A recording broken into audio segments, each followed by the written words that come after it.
السلام علیکم ورحمۃ اللہ وبرکاتہ۔ میرے تمام معزز بہنوں اور بھائیوں، آج پھر آپ کی خدمت میں ایک نئے انداز کے ساتھ ایک نئی ویڈیو کے ساتھ حاضر ہوں کہ انسان کو خوشی کم اور غم زیادہ کیوں ملتے ہیں۔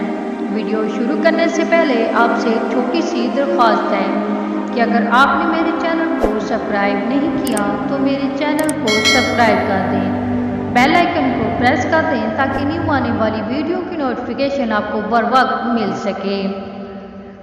حضرت اسرائیل علیہ السلام جب مٹی کو لائے تو انہیں اللہ تعالیٰ نے حکم دیا کہ اسے صفا و مروہ پہاڑیوں کے پاس رکھ دو، یعنی وہاں رکھ دو جہاں آج کل کعبہ شریف ہے۔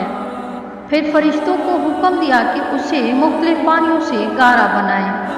پھر اس پر 40 روز بارش ہوئی، 39 دن تو غم و رنج کا پانی برسا اور ایک دن خوشی کا۔ اس لیے انسان کو رنج و غم زیادہ رہتے ہیں اور خوشی کم۔